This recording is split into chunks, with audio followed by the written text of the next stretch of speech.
Okay, you take your time. That's fine. I'm going to show that I fumbled the first recording. All right, we are with Andy. Nice to meet you, man. Yes, Andy, nice to meet you. you're currently working at EA, if I recall correctly. Yes. Criterion. You were at Terraform before. Pleasure to have you. Glad to be here. Thanks for having me. It's an honor. All right. May we start by you introducing yourself for those who don't know who you are? I'm pretty sure most people know who you are. God, it's strange to hear that because, like, for the longest time, when you're an artist, nobody knows who you are. Yeah. You know, and then as you hit a certain point where if you're stuck around long enough, then people start to just go, "Oh yeah, I know who you are." And you're like, "Really?" Yeah. So it's a weird one, but so yeah, I guess I started late, so I got in when I was about 32. That was in about 2012ish, and then I was coming out of a graphic design career, and I got into concept art, and sort of struggled for a long time, self-taught, all that kind of stuff. And then, I said to myself, I'm going to give myself 10 years. And if I, just to make sure I give it my all and not just bail out too early. And then after about 10 years of just grinding, I managed to sort of get a little bit of consistency. And now I feel like by the time I've hit the industry, I'm kind of a senior level by now kind of thing.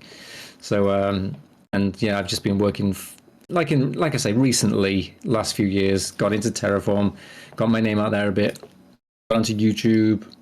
By that time, I'd amassed many followers just because I've had so little time kind of working that I just spent a lot of time building portfolio stuff. And now I'm kind of just getting into the groove. By the time I hit my stride, was working for Terraform, the industry had that collapse, which it's just maybe climbing out of. Maybe.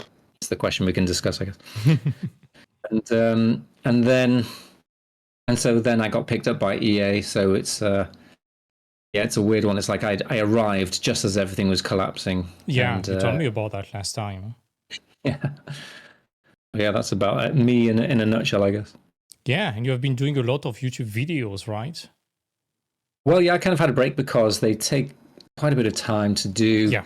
So, I had a lot of time on my hands when the whole industry went down, and I had this idea that I could maybe, it was very naive. I thought maybe if I get into YouTube and I get enough followers, maybe YouTube could help pay my bills. And as I'm sure I don't know if you've had much success on YouTube, but I spoke to an artist who has like 100,000 followers.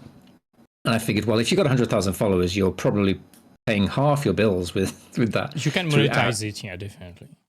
But I reached out to him and he said, oh, no.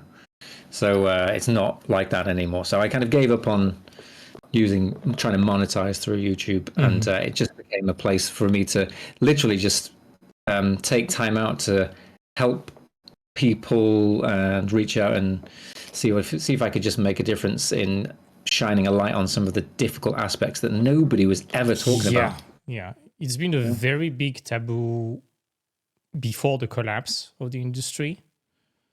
And even right now, you hear a lot of different voices. Some are extremely pessimistic. Some are a bit more nuanced and optimistic, let's say. It's impossible to deny that the industry has been shrinking recently. Yes. And that certain paradigms that were probably applicable even a few years ago now are a bit less applicable. Something I've been talking about, for example, was the fact that between 2020 and let's say 2022, early 2023, it was what I was calling the keyframe bubble, with all the promotional art, the crypto gaming gigs and all of that. It was a gold rush for artists. Yeah. People were paid a ludicrous amount of money to make beautiful pictures for studios that barely existed, run by people who don't know shit about art, who are ready to pay a ludicrous amount of money to get something that looks flashy and is done fast. And I think a lot of artists started at that point and thought it was probably the standard. And probably failed to realize it was just, I don't know if we can call it a bubble. It's it sounds very financial like that, but it's not how concept art was used to be run. I think Feng Zhu talked about that in one of his videos. Yeah, When he I talked think a lot of about the Last of Us and OPB showing the work of the Last of Us 2, it started the keyframe movement too. Yeah. And I think a lot of people kind of consider that as the norm, let's say. What do you think about that? Yeah, and ArtStation as well doing that. Well, it's not that it did it; it's just you go on ArtStation, you see pretty pictures, don't you? And then they get the most likes, so that's your metric. You're like, oh, well, I've got to do that too. I've got to do what that artist is doing because I need my likes, and Definitely, and it's almost impossible to withdraw from that, because even I'm like, right, make a portfolio piece. How many likes can it get? Because to be fair, some of it translates, because if it gets recognized, it's gonna, if you get recognized by another artist, that other artist might be like, oh, he's good. Yeah, you can be recommended or network with people. It's part of the game, definitely. Yeah, so it's you can't just say, oh, that's rubbish and you should stop doing it. But at the same time, I guess you've got to complement those nice big showpieces with something that is functional. Yeah. But yeah, there was. It is fair to say that there was a bubble, I think, and it was all about, finished pictures, which still exists. I mean, there's still definitely. It's still in there. And what's weird is, this is a slight tangent, but a lot of art directors, and I want to make a video on this, and I'd love your reaction as well from your experience, because in my experience, a lot of art directors don't know what they're doing, or they don't have a background in art, and so they'll just hire based on if you can do keyframes, but then they won't ask you to do keyframes. They'll ask you to do something else, so it gets really confusing as to why you got hired. Definitely. It was already very nebulous on how to get hired even before that. I remember in 2016 when I started, again, nobody knew how to get hired. There was Feng Zhu, but it seems that not that many people are really listening and applying his advice, despite them being very good and telling you literally how to get a job. And me, I just did a leap of faith just with Feng Zhu, and I was like, I know this guy is legit. I'm going to blindly follow his advice and commit to it for half a year, see what's going on. And I got my job this way. And I was like, okay, this guy is right. At least it worked. Okay. And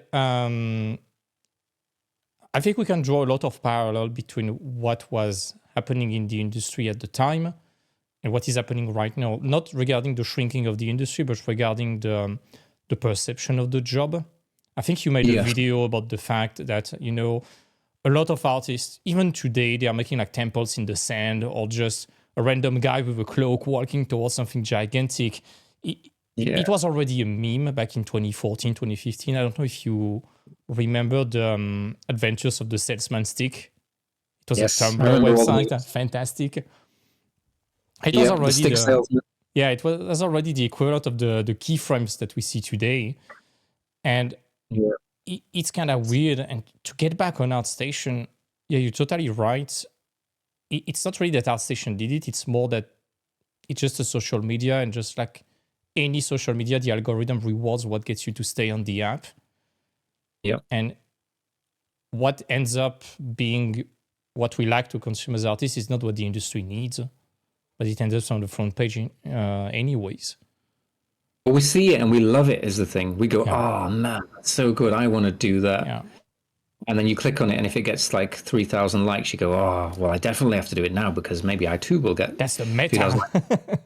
Yeah. However, as everybody would know, if you've ever started any kind of account from scratch, you know, in the beginning, you're not getting seen at all, you know. And that's what a lot of people, I think, watching this will be struggling with, posting their stuff on ArtStation. It's getting like 10 likes. However, there is this is like something that's prominent in my head to the point where I've made probably 2 YouTube videos about it, and I need to make a third. That's like, and this is also proven by the fact that I've talked to other artists, senior artists, who've talked about applications coming in and the quality. 90% that using metrics like 90% of it is garbage, you know.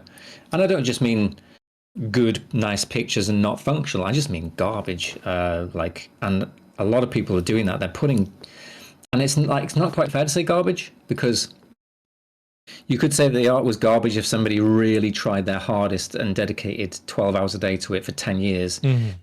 Then it's garbage. But when you've just been doing art for 1 year, that's just 1 year looking art, which is by default going to be garbage. Mm-hmm.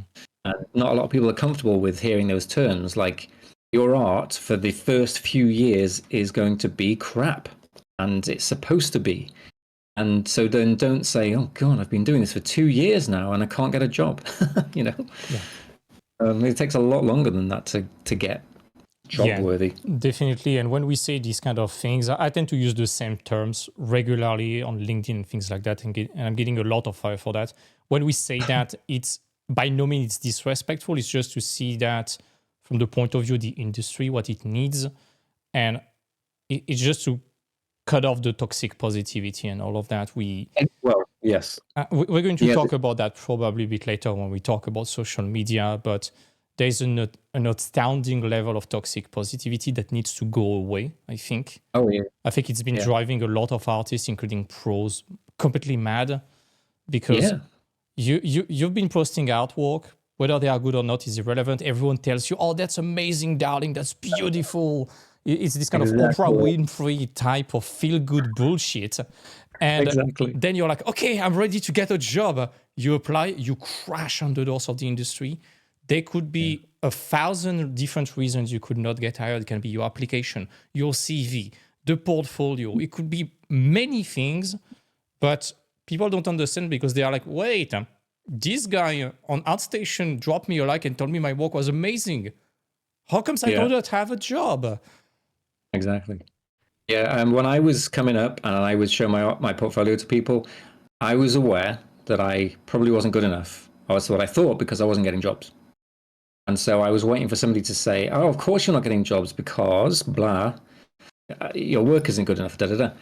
But nobody would tell me that. And I was just begging for somebody to tell me my work was crap. Definitely. Because I'd have loved them. I'd have grabbed them by their shoulders and just cuddled them. Thank you. Please Thank you for telling destroy my work. But then tell me why. And then that's fine. You can't, not just say, oh, your work shit, go away. But like, why is it? But every time, and I remember going to CTNX in LA, and I met like somebody who I still am in contact with today, and he's a super nice guy, and even he was like, "No, your work's great," and I was like, "But it can't be because I'm not getting jobs," So, you just have to. There has to be a lot more talk of art that kind of sucks, and it's you do it lightheartedly. You sort of say, look, this guy's holding a stick. That's a trope. Let's not do that. And it's meant with love. It's not meant with like, ugh, get away, your work's rubbish. However, I do get a reasonable amount of people hitting me up saying, if you look at my work, I can't get a job. And then I'll tell them like, well, you've got to get rid of half of your portfolio. It's just useless. Just get rid of it. And they'll be like, well, I don't know about that. I think it's all right. And I don't like that answer. God, it's like, well, don't come to me then. Don't come to me asking me why you can't get work if I tell you why and you go, well, I disagree with that. Yeah, that's also something probably that has been there since the inception of concept art and even before. We are artists. We have been going against the grain for so long. Society is telling us, hey, get a real job. The parents are like, why are you not becoming an architect or a doctor? You have to invest a bit your ego in your identity of being an artist. The problem is that if you cannot control that, it's going to make you blind and hostile to feedback because you take it as a personal attack and things like that. And it's extremely dangerous, actually. Yeah, I always had the Craig Mullins kind of approach of, oh man, my work's kind of sucks, and you can't. And in fact, I think if you look at the great artists, they tend to think that their work sucks. Yeah. Now, it's a shame because they should be able to at least appreciate what they can do. It's sad if you can do all those things and not be able to go, I've done something good here. Acknowledge yourself a bit. But they got that good because they were like, no, not good enough, not good enough, over and over, as opposed to, oh, look how good I am. Yeah. Yeah, and that's I think that's what is happening a lot in the industry right now. We are talking that the paradigm is shifting a bit, especially right now with the layoffs and all of that, and everyone back to the drawing board, trying to find jobs, understand how it's going to happen in the future and such. And a lot of people, that's what I've been seeing on LinkedIn, having run the mentorship for over a year and a half now, is that a lot of people, they are just trying the same thing over and over again, expecting different results. Yeah. And I'm always like, if it didn't work in the first place, why should it work in the second or third or thousandth try? There's probably room for improvement, and probably rejections, not just one, but several of them, should be already a clear indicator that at least one or two things can be improved in the portfolio, I guess, or in the approach overall. Maybe it's not the portfolio, it's something else. But to me, it's just exposure to feedback in some way. Yeah, it's not easy, is the thing. Like, Definitely. I can testify that if you're doing something in your artwork and it seems to be that if you're in that position where you're like, oh, I've got to change. Why can't? Sometimes you just almost can't change, and I've faced that even to this day. Like doing. How do you feel about like when you're starting a piece, starting in 2D as opposed to 3D? You feel a bit naked. Yeah, like I every time I start a piece, I go, right, start in 2D, and then I just don't. And it's like, it feels almost impossible to turn that around. So I think you have to, what was it? There was an artist who I commented on recently, and they replied and they said something about rewiring. They were doing a paint, they showed the time lapse of their painting, and it looked great, but then it changed a lot, and then it looked great, then it changed a lot, but it kept getting better and better, and I was like, oh my god, how do they not just stay where they are and say this is good? And they said that they had to rewire their brain, and I was like, wow, that's what it is. You can't just go, you know what, I'll do something different this time. You almost have to become somebody else, because your identity starts to form around your process, and you start to say, I won't use that software, or I won't use that technique. It's very hard to turn it around. So I want to emphasize, if you're doing things wrong, you can't just do a little tweak. It has to be a deep introspective moment where you go, that's it. From now on, it takes a lot to change that. It takes a lot of courage. We did an interview with Marnix Records last week, and we were talking also about that. And there was a saying that one of us said something like, you need the level of ambition that you have to match the level of courage that you have. And that's what it takes to really look at your work in the mirror sometimes and be like, okay, that thing is not working for real. I really need to scrap it, start from ground zero, reassess the situation, and also just pushing outside of the comfort zone too, because sometimes, tell me what you think about that. I know that I've seen on your ArtStation that recently you are implementing more and more 2D and trying to become a bit lighter on 3D. I think that for a lot of artists, yesterday's solutions and tricks and technique are becoming today's problem generally. What do you mean, yesterday's tricks? Yesterday's solutions that you discovered, because you use them so much and it becomes a habit and your comfort zone, it tends to become today's new problem. Let's say you start working in 3D extensively. Okay, it solves tons of stuff. Yeah. At some point, you're like, I don't know how to paint anymore. Where are the fundamentals gone?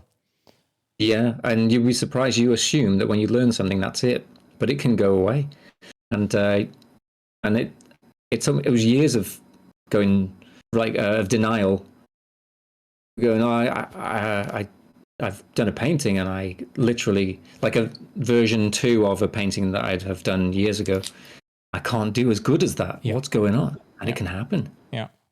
So be prepared for that. If you, and then I was watching a video. I kind of already knew it, but sometimes you need to hear the same advice over and over again. But Grady, no, hang on. There's two artists that I always get mixed up. He's in one of my browsers.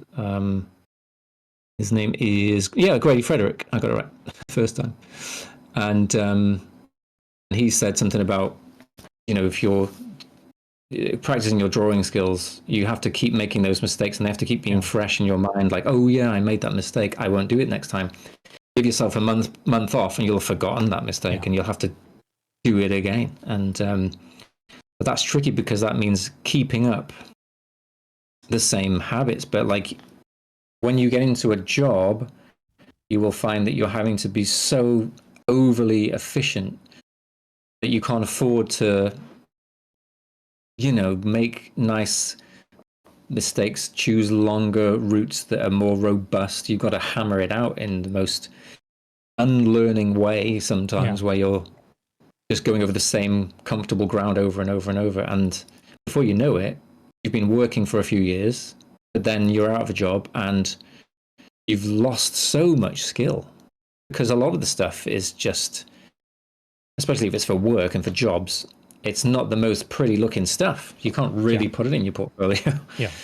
So it's a hard thing to balance. Keep maintaining core skills while working, Yeah, definitely. And really, when you are in a job, generally you tend to be put on a rail, do always the same process because it's reliable, it's fast, and you generally start to stop thinking in some way, and you stop expanding. You're not challenging yourself. You want to play it safe, to deliver in a timely manner.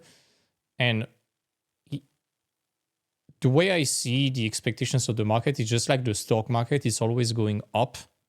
At least when you zoom out enough, you have a few ups and downs, but globally the market is going up, the inflation is going up, etc. And that's the way I see the expectation of the industry. It's never staying the same. It's always going up because technique is always easier to access. You have 3D, you have kit bashing, you have blah, blah, blah, you have AI now. And the ceiling of entry is quote unquote getting lower and more accessible to people. Look at the artworks that beginners are doing right now compared to 20 years ago or just 10 years ago. Anyone with a quick sale account and 2 weeks worth of training on Blender and an HDRI can make a photorealistic picture today. It was a massive achievement 10 years ago. So if you're not improving, you are going down comparatively to the rest of the market in some way. Yeah, at the same time, as I'm sure you'll agree, that those Blender crutches is something that everybody's using now, and they're not even trying to paint now. Yeah. And it's a fairly recent thing, the extinction of painting. And in fact, I heard there's one of my colleagues I don't know whether he had a mentorship with somebody or he met them at a workshop, and they said, or their teacher or something like that said, look, forget about painting. You don't have time. Just goes full on 3D. I'm going to wholeheartedly disagree with that stance so much. Yeah. Because you'll need those skills at some point. But I think their point was, and I can understand it, which is like, okay, if you want to keep working on 3D, you're going to be on 2D and painting, you're going to be doing it for years, and you're not going to get a job necessarily. Yeah, definitely. So it's tricky. It's just I see that with the law of supply and demand. If something is hard to access and rare, it's becoming increasingly more valuable. But the opposite side of the coin still applies. If something is made accessible to everyone, it's less valuable because anyone can access it. You are not special anymore. And 2D takes a fuck ton of time to learn. And I think we talked about that last time, the value equation by Alex Hormozy. You have like a desired result, the time and effort needed, the likelihood of achievement, and the effort and sacrifice you need to do. You look at 2D, desired result, a fancy picture, likelihood of achievement is going to be very low because it takes years. time and effort, it takes years. Effort and sacrifice, it takes a lot. It's not very sexy. 3D, expected result, a photorealistic picture in a few clicks. Likelihood of achieving it very high with kit bashing and Blender and real-time rendering and all of that. Effort and sacrifice, not that much. You can learn Blender, at least the basics of kit bashing, extremely fast. And time needed, you can make several pictures a day by just kit bashing. So no wonder it's very appealing, because the ceiling of entry is so low. And still, you see tons of artists who only have 3D. They don't know to draw for shit. They don't get results. Yeah. So it still proves that in some way fundamentals are still important. 2D might not be the only way to go, but it's still very important, especially in early phases when you are just sketching or doing things like that. Yeah, well, that's it. Because a colleague of mine has had the exact opposite, so I have to mention that. But like every job that I've ever had, the art director has said, please don't use 3D in the early stages. Yeah. And it's something that I've struggled with because I tend to go straight into 3D. Yeah. And now sometimes I have to argue for it. So, for example, recently I had a brief where there was it was cinematic. There were some characters, and it was in like a domestic setting. So, and the character models we already had. So, you can easily put together a domestic setting with, downloaded models. It's mainly going to be cinematic shots, so depth of field, closing in on the characters and stuff like that. And there's lots of different angles we needed. Yeah, definitely. Now, in that situation, you've got to use 3D. Yeah. And again, it was when I was given the brief, it was like, oh, just do some sketches. And it was so laborious trying to sketch that. And I was like, no, I'm going to go into 3D because I need to make 10 different camera angles and play with the lenses and stuff like that. So there are a lot of situations where you can't get around it, Yeah. But there are times when you will need to do, like, for example, I suppose if somebody wanted an unusual building shape, like something weird and castle-y, you're going to have to do some silhouettes and stuff like that, and use some traditional design skills. But then the other thing is and I've noticed this about my work over a couple of years ago, and now I want to change, and I'm in the process of working that out, is I would just leave the 3D in. For example, doing rocks and maybe trees and foliage and stuff like that. And it looks way too like plastic. And so people aren't even really using photos anymore. They're just using all 3D. Yeah. And that's something where you can say, okay, fine, do your 3D, but you've got to start pushing the 2D. And there are some artists out there who can really make that sing. And you wouldn't know you don't even know what you're looking at anymore. You don't know whether it's photo, 3D, or whatever. Yeah. So some people are staying away so much from 2D that it's just everyone's stuff is looking the same and it's looking a bit fake. And so you have to incorporate some 2D into the 3D workflow if you're gonna do that. Yeah, definitely. The way I say it to my students is that, first of all, something I noticed with the students is that I tend to take more and more stylized people. Well, I've been a realistic guy my whole career. And it's just because with stylized work, you cannot bullshit your way with 3D. Yeah. You have to know how to draw. And I want people who know how to draw in the mentorship. It's the main requirement. And it's funny because a lot of people that I've been seeing in the mentorship that are only using 3D, it's weird because when you start interviewing them to see if they will fit, you realize that they are just sleepwalking through the process in some way. Yeah. They're just like, okay, let me kit bash some stuff, let me copy that thing I saw, but they never trained the thinking part. They are not able to think in terms of stories. Okay, it's a guy walking towards a big thing. It's not a story, it's a scene. What is it Yeah. about that character that makes them special? What is it about the place? How does that place tells the story of the people who lived there? Provided there are any, but even if it's post-apocalyptic, what happened before? What happened during the apocalypse? What happened after? You have to tell that and to deliver that level of thinking if you want your work to not be generic. And it seems that a lot of people, they just want to do visually flashy stuff, but void of any substance. And it's so weird. Yeah, there is a lack of substance. People want to do stuff that looks cool is the thing. That's their only like metric for something that works, is if it's cool. Mm-hmm. I would invite people to look at artists' work that isn't cool, like but instead makes you feel something. One of my favorite artists is Nathan Fowkes. Oh, yeah.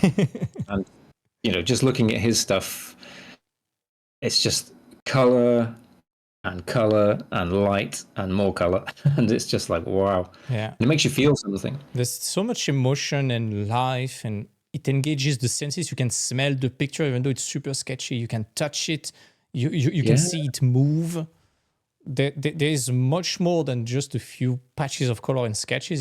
It's really alive in some way. Yeah, exactly. It really sings and it vibrates. The colors are dancing with each other. It's crazy, and that's way more substantial than a picture that's cool because it's got a massive giant spaceship in it. Yeah. The question I'm constantly asking myself in front of the student, and I'm bashing their heads so they get used to asking themselves that, is why should I give a fuck about that picture? Exactly. It's very blunt. I'm sorry. I know it's disrespectful, but every time I see a picture on ArtStation, I'm like, why should I give a fuck? Why is it meaningful? Would that be a picture I would remember about next week? Yeah. And if the answer is no, I'm like, I'm not very interested. Again, no disrespect. It's just that today it's so easy to produce beautiful picture, even more with AI. At least technically advanced picture, let's say. Beautiful is subjective, but technically well done. That today all that matters is meaning and what you feel seeing them, in my opinion. Yeah. Now we're also still within the subject. I think when we talk about all this stuff of visual key art kind of stuff. I mean, I'm sure you could tell a story with a prop design or something like that as well, I guess. But this subject is about finished pieces, I guess, and if people want to go in that route, but it also applies to your sort of Instagram style self-promotion stuff. That really must tell a story. If you're trying to get in the industry, you can get away with having a piece of art that's just kind of cool, because sometimes that's all that's needed in the industry, is a shot that's cool. But if you're trying to do your own art entrepreneur type stuff, where you want to sell prints and you want to create like a world, then you cannot just be a concept artist who's making pretty pictures that people want to buy as a print. So storytelling becomes even more essential. You literally have to think, what can I create that's going to evoke emotions, and that's if you want to create stuff that is going to just move people and develop. In fact, here's the thing: you've got your art community circle, and then the wider audience, which I'm always talking about. And if you want to grow a brand, you kind of have to go and really double down on story, and then you'll reach a wider audience. Definitely. But if you just try to do that with just concept art, you'll only hit other concept artists. Yeah, it's very similar to what we were talking about just before recording the episode, about understanding what your target audience wants or your client wants and trying to solve a problem for them. Other concept artists, what do you want to do with them? You want to get recommended, you want to network with them, you want to impress them. That's a specific type of art you're going to have to provide.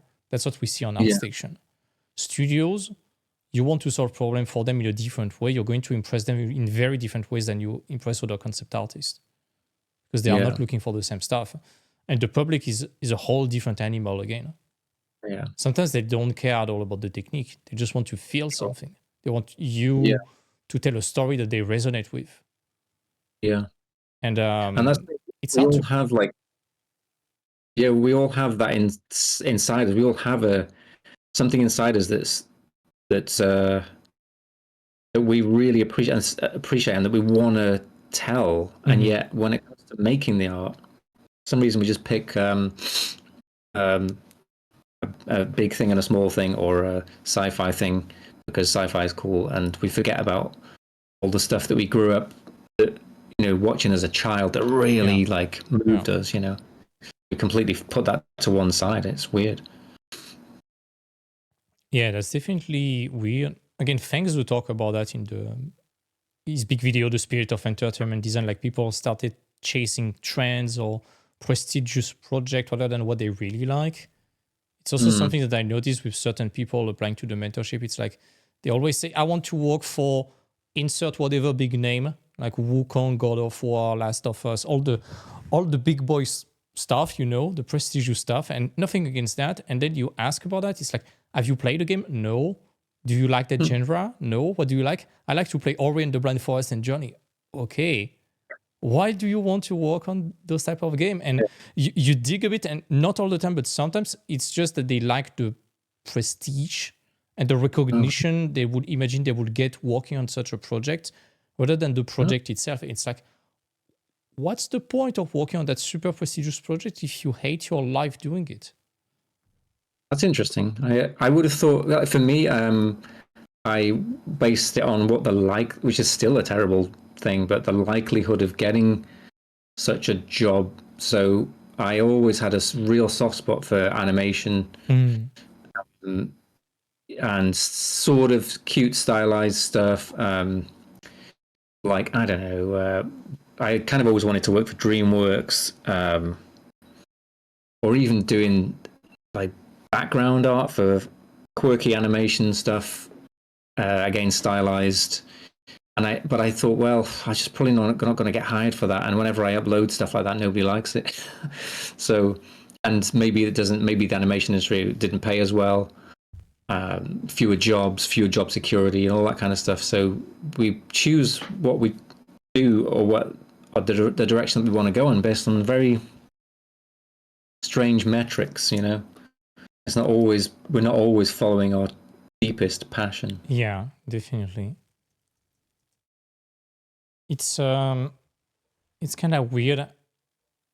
At the risk of sounding like an old grandpa, which I'm not, at least not yet. I don't think it was this way when I started.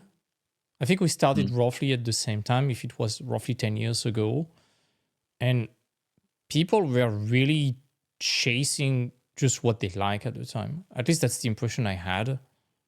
Not sure. I'm trying to think if I kind of was all in the beginning. You're all over the place. You're like, I'll try this, I'll try that. Yeah. But it's weird because I just learned that everything that I truly love doing got such a terrible response, and that's a sort of that's a sad thing, really. That you end up, but slowly you'll maybe find a compromise where you're like, oh, wait a minute, I do like doing that, and it is getting some responses. So yeah, kind of something that can be surprising. It depends on how you measure it. If you measure it on likes, if you measure it on ArtStation versus Instagram. But you tend to go with where people give you attention, so that can end up shaping what you do. I don't think we tend to start in one spot, aim over there, and go straight to it. We tend to are guided on what kind of is working, and that forms who we are. Definitely. And again, I think ArtStation, the social media thing, is definitely playing a big role right there. And it's very funny because you see certain artists that are completely off the radar. They are barely on social media. They are swimming in jobs. They are too busy to post, actually. Yeah. And it's weird because I don't know if someone would feel comfortable saying to an aspiring artist, hey, don't go on social media, don't post on ArtStation, be off the radar.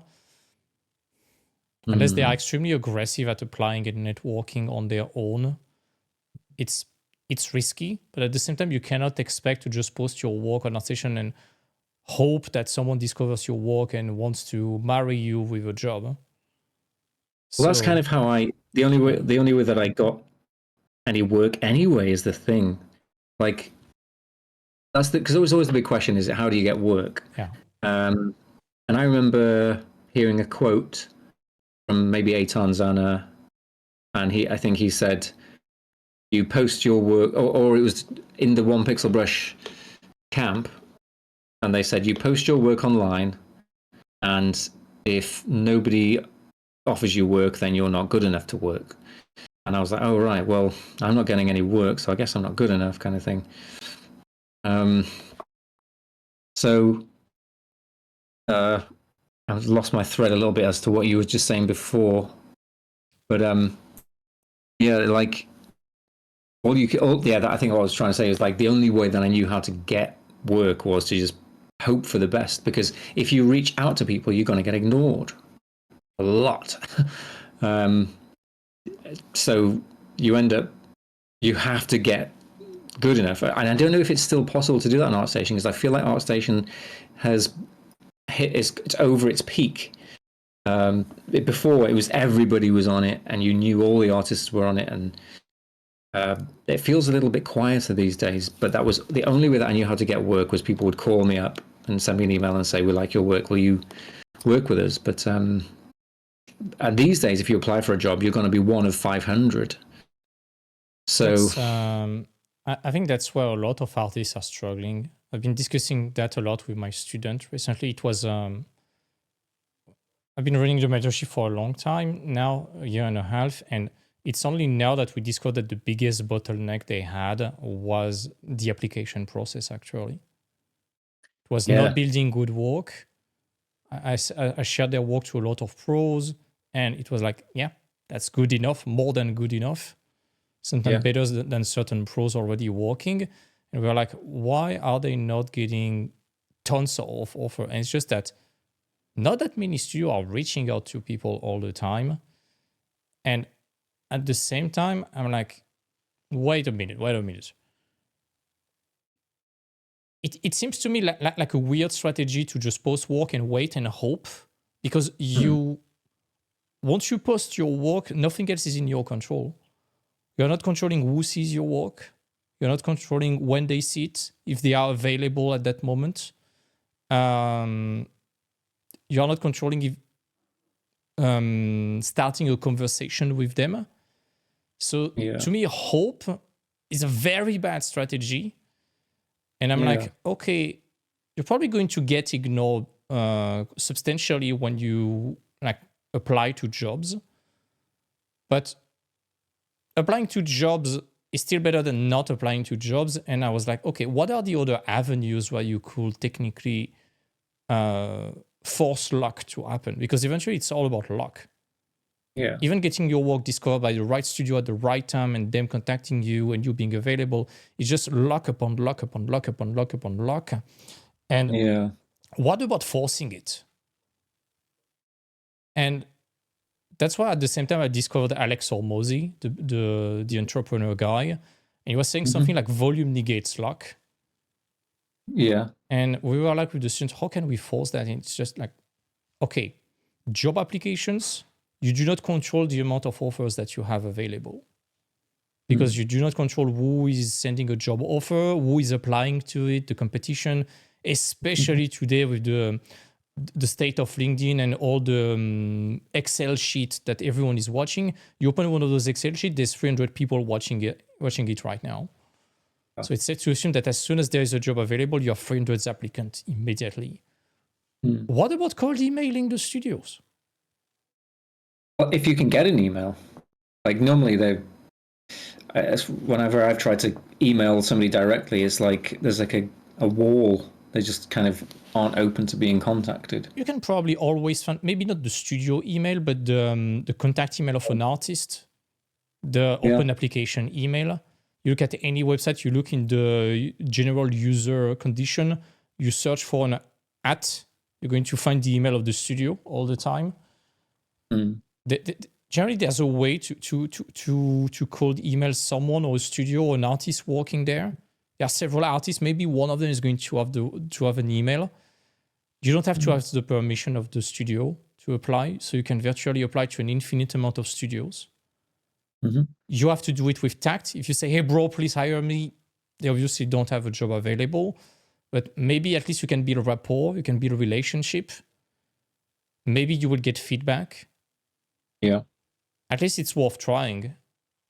Yeah, I mean, what springs to mind is if you had the time, I don't know if it's logistically too difficult, but if you sent an image that you made specifically. That's already a lot of effort, of course. Yeah. I know that when I got hit up for the current EA job that I'm working in, and because it was for Battlefield, I was like, I don't really have any sort of, real world sort of destruction kind of images. So in between waiting for the interview, I made one, and I showed them it. I said, "Oh, well, can I just share my screen? I've made something for you at the." That's nice. And they were like, "Oh yeah, that's really cool." And then I realized, oh man, I used way too much. They showed me their work for the Battlefield franchise, and I was blown away. And I realized that they use a lot of 2D techniques as well as 3D to make things look ultra realistic. And I was like, damn it, I've done too much 3D, and they're going to think that I'm weak in 2D. So then I did a second piece for the final round of interviews, and I went, by the way, can I just share my screen, because I know that you guys have got some amazing stuff, and I did this piece, and it satisfies the more of the 2D mixed with 3D approach to make it sort of extra realistic. And I think that probably won them over. That's amazing, man. It really shows that you are listening. That's something I say to the student all the time. It's like, if someone gives you feedback, implement that and show them an update as fast as possible, because it feeds a positive loop. There's nothing that pleases more someone who gave feedback than seeing the result of it. Yeah. You feel invested, you feel an incentive to keep going. And that's also how you build a relationship with the student. That's probably what won you the job.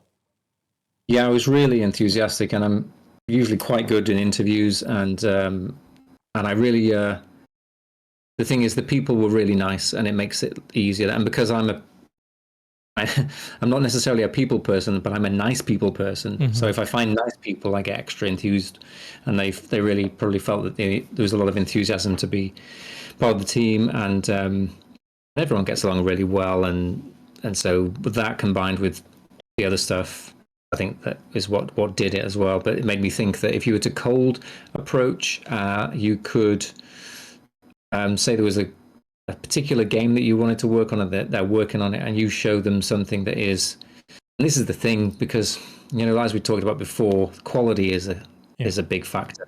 And I still think that a lot of people are deluded in what it takes to get in. So I'm imagining the position that I was in, and maybe even still I'm in to some degree, was that my work was okay. I knew that I could just get that quality just in there, but there was just not the opportunities coming up, or there was too much competition or something along those lines. So I was never just throwing crap at studios, But if you could make, so you have to be kind of good enough. That's a whole subject in itself, is getting good and what that involves. But you be consciously aware of how good you are or aren't. And then at a certain point, hopefully you'll get to the stage where you're objective enough that you know that your work is, and I try to, it sounds crude, I always say to give yourself a scale of 1 out of 10. Pick an artist that's absolutely amazing. Let's just say that they're a 10. Where do you, and then maybe some artists that are like a 1 or 2, and you figure out where you are, and you go, okay, I'm around about here, and I need to move the needle over. And that's the difficult thing, because a 10 out of 10 artist, obviously the 10 out of 10 is silly because you can always get better, but let's just say we're being realistic here. Like a 10 out of 10 artist is going to be doing stuff that you don't even know how they're doing it. You just know that it looks good. So you have to learn, okay, through making bad art and going, oh, all right, it's actually bad. It's actually crap. Or it was almost good. And learning and learning and learning through making stuff that's just not great. Ideally, you get some feedback. That really, really speeds things up from a good artist. Then you go, right, I think I'm probably just good enough. Then you could apply and throw in a project-specific piece that the team would look at and go, oh, actually, this guy's pretty good. And he's giving us a fresh angle here with some different textures, colors, something. And maybe that would get you through the door. Definitely. And a cold. And it's very important what you said right now. It's about matching an artist working at that studio already. I think it also encompasses understanding what this studio specifically is looking for. What kind of problems do they have for the type of game they are making? Let's say, I don't know, let's say you apply to Lion Studio. We are making CRPGs only. It's not going to be the same type of problematics as DICE making a shooter, for example. Yeah. It's going to be very different, and you need to show you understand the codes of CRPG or shooters. Yeah. And that you could really adapt your workflow to what they need, especially. It shows you have done your research. It shows that if they were to hire you, they would not have to train you for an infinite amount of time before you're ready. Yeah. I think the more you can tell them, hey, if I was to be hired, I could be profitable immediately. You won't have to train me for eons. The more likely you are to get hired eventually. Yeah. If you were super adamant that you really wanted to work for, I don't know whether one studio is too narrow, probably is. Let's just say if you could find a few studios that did similar work and you just did a portfolio that was highly targeted, say it was a first person shooter or something, and you really worked, and honestly, you have to see the current art. I think your first goal is find the current artists, make sure that you're seeing a relatively current level of work, because for all you know, they could have been working, say the artists that are working on the current Battlefield, their work might be a few years out of date, and so you have to try and, if you can, maybe they do a portfolio piece in between and you'd be able to see the current level, because the thing is, if you see an existing game that's been released and the concept art that's done for it, and you want to work on the next one, the next one's art is already much better than that, so you can't just aim for that. And I knew that because when I like I say, when I had the interview process for the Battlefield that I'm working on, the work that I saw, I was like, oh my god, some of that I'm like, I don't think I've ever seen work that good. I was blown away, and so it really made me go, oh god, we've all got to step up our game. So you have to really be aiming high, and maybe that would be a good technique. And we could reach out on LinkedIn to one of the artists and say, what is it that you'd like to see? And who knows if internally they're like, we're short staffed, we've just lost somebody. You could say, well, actually, this guy hit me up and he's really good. And I've been training him for a few months. He's been open to feedback, and that's how you score a little bit of points. Yeah, something like that. That's like an out of the box thinking, I have a few students who got jobs this way, actually. Building rapport, being open to feedback. It includes for big studios, actually. Okay. Might use it myself because like I'm under a contract that may expire, and so like wherever you're at, like there's always that threat of, oh god, I'm going to be unemployed for a while, aren't I? And that's scary. Yeah, and I think it can allow us to funnel into the next subject, which is actually being one job away from being jobless. I think that's something a lot of artists learned the very hard way with the recent crashes in the industry. Tons of people were like having big jobs for over 10, 15 years in a big studio, got laid off. They don't have that much stuff to show because it's been production work for so long. They barely know to send an application again.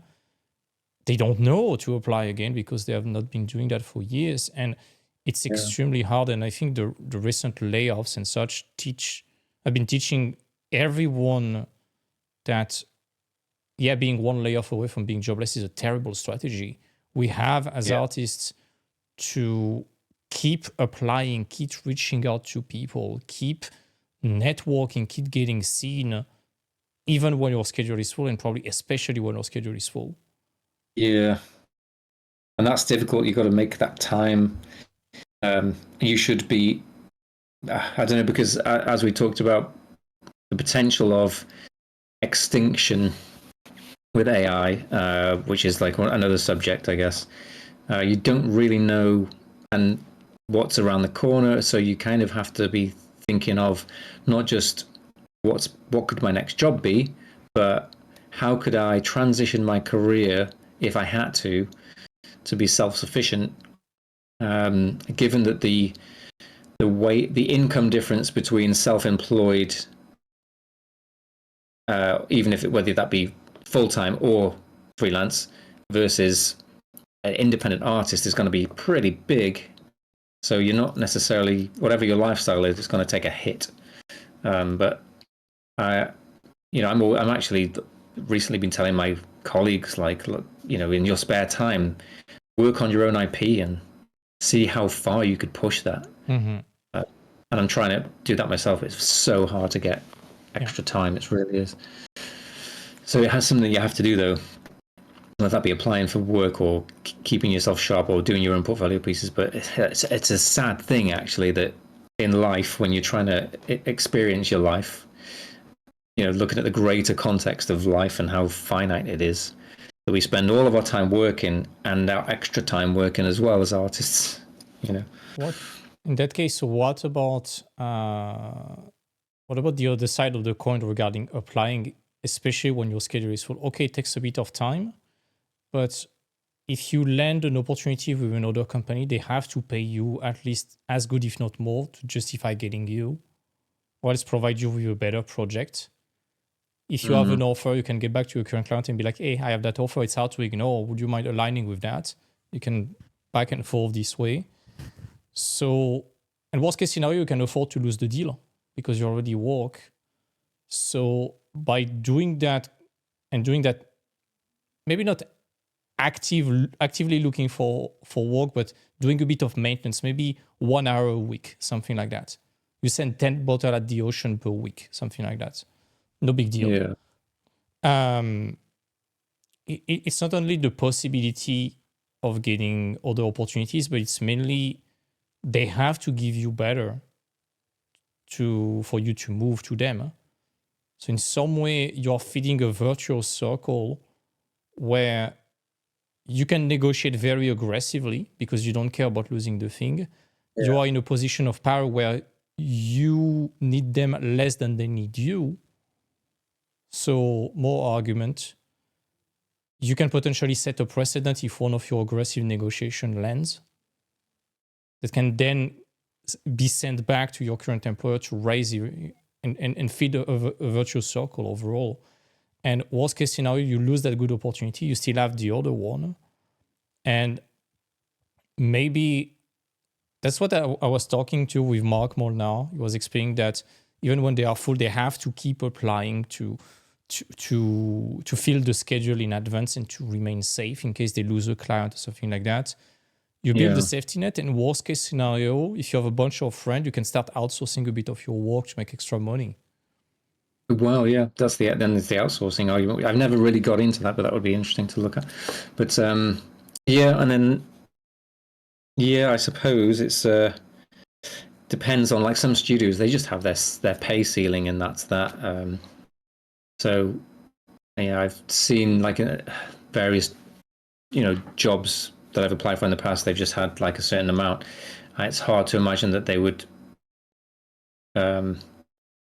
reach, because they might have their artists who are all on the same pay and they can't really move. But at the same time, if you were on a lower pay and you think, oh man, my pay is not as good as it could be, and then a job offer comes up and that is higher, then you can negotiate where you're at. But if you're already at a reasonable rate, it might be hard to do much maneuvering. But yeah, it's definitely worth sort of trying. I think it's going to depend if they really need you or not. If you are indispensable at the studio, they can probably afford to give you maybe 5 to 10 grand more per year to keep you. Yeah. If you've been there for a little while, I've seen that happen before, where people have needed a pay rise. Sometimes studios can be a little bit unkind. I've seen situations where somebody's come in as a junior, and they're clearly doing work that's as good as the regular artist, but they never got the pay rise. Yeah, or they never but then, ask for it or something like that. Well, they've asked for it, but they've been told yes, and then they just still haven't had it. Interesting. But then I think situations might come up where they're like, right. But here's the thing: I've seen situations where somebody's said, "Done what you've done," and said, "Look, this other job's come up. They're going to pay me more," and they've been like, "Oh, right. Well, we'll definitely pay you more then." And then they've gone, "Okay, well, I'll stay," and they still haven't paid them more, and then the job's gone. So you have to be very. You need it to be signed, of course. You cannot take their word for granted. You need a document. That's it. But at least personally, that's how I've been working in my career when I was still working as a concept artist. That's what I'm telling my student to do. It's like, it's not about being disloyal to company. You should never drop a studio as you have obligations, of course. But it's a job of mercenary. We are all mercenaries as freelancers. Exactly. You have to think of yourself. If the company loses an artist, it's like big deal. They'll find another one. Yeah. If you lose a job, that's a big deal for you at your own scale. Yeah. I have to sell your house. Yeah, and again, in the grand scheme of things for a studio, 10K more for someone, if they have like 200 employees, it's nothing. Yeah. They will try to defend that, of course. They will try to not pay you. That's the rule of the games. But in the end, it's not going to kill them. It's not going to make them bankrupt. Sure. But for you, it can be life-changing. Yeah. Yeah, for sure. Yeah. So you have to always be like pretty aggressive. But I think everybody knows that.